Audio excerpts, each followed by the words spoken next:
তাড়াহুড়ো করে নামাজ পড়ে। ভালো করে শুনে রাখেন, আপনি দাঁড়াইলেন, ধীরে ধীরে সূরা ফাতিহা পড়বেন, অন্য সূরা মিলাবেন, এরপরে আপনি রুকুতে যাবেন। রুকুতে যাওয়ার সময় আবার অনেকে কোন রকম একটু এরকম অর্ধেক বাঁকা হয়, পুরা বাঁকা হইতে মনে চায় না, অর্ধেক বাঁকা হয়ে এরপর সোজা হয়ে যায়। আছে না নেই? হবে না। রুকুতে পুরো পিঠ এরকম বাঁকা করতে হবে যে মাথা এবং মাজা কোমর বরাবর হবে। আপনাকে নত করতে হবে মাথা। আল্লাহর কাছে মাথাই নত করতে চান না, আপনি জান্নাত কিভাবে পাবেন? রুকু ঠিকমতো করা লাগবে কি লাগবে না? অতএব রুকু ভালো করে ঝুঁকে তারপরে করতে হবে।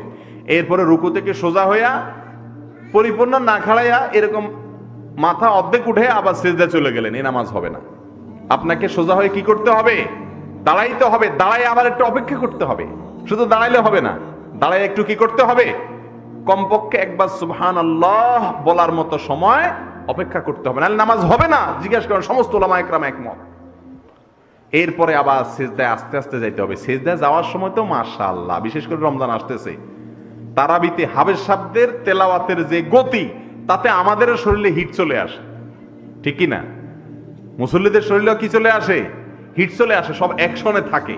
ইমাম সাহেব মানে কেরাত শেষ করে আল্লাহু আকবার বলতে না বলতে মানে আর্মি ট্রেনিং এর মতো যায় জাপ দিয়া পড়ে রুকুতে, ঠিক না ঠিক? রুকুত থেকে ইমাম সাহেব মানে খুব দ্রুত মানে মুসল্লিরা পড়ে কুলায় না। এরপরে সামে আল্লাহ শুনতে না শুনতে মুসল্লিরা আবার দাঁড়ায় ওঠে, মানে সব অ্যাটেনশন খুব হিটে আছে। এরপরে যখন আবার ইমাম সাহেব সিজদায় যায় আল্লাহু আকবার বলে, তখন তো এমন জোরে ধাপ করে সব পড়ে মসজিদ কাঁপা উঠে, ঠিক না ঠিক? এই নামাজ কখনো সঠিক নামাজ হতে পারে না। ও মুসলমান, জান্নাতে যেতে চান, নামাজ সুন্দর করেন। যার নামাজ যত সুন্দর তার দিনদারি তত সুন্দর, সে তত সুন্দর মুত্তাকি, সে তত ভালো মানুষ, সে তত নেককার মুসলমান, সে তত ভালো মানুষ আল্লাহর কাছে। নামাজ সুন্দর করবেন তো ইনশাআল্লাহ? আজ থেকে তওবা করেন, কেউ তাড়াহুড়া করে নামাজ পড়বেন না। তাড়াহুড়া করে নামাজ পড়া আর না পড়া সমান, খুব ধীরে ধীরে পড়তে হবে। আল্লাহ আমাকে, আপনাকে, আমাদের সবাইকে আস্তে আস্তে নামাজ পড়ার তৌফিক দান করুন। অনেকে বলে, ভাই নামাজে মনোযোগ থাকে না, কি করব? তো মনোযোগ থাকবে কেমনে? আপনি যে তুফান মিল মার্কা নামাজ পড়েন, মনোযোগ কোত্থেকে থাকবে? ধীরে ধীরে নামাজ পড়ে দেখেন, অটোমেটিক মনোযোগ চলে আসবে ইনশাআল্লাহ। করবেন তো ইনশাআল্লাহ? এরপরে সিজদা যাইয়া, সিজদা থেকে উঠে অনেকে মাথাটারে সোজা করে বসে না, কোন রকম মাথাটারে অর্ধেক উঠে আবার সিজদা মারে। আছে না নাই? এই নামাজকে নবী সাল্লাল্লাহু আলাইহি সাল্লাম বলেছেন মুরগির ঠোকর মার্কা নামাজ। কিসের ঠোকর?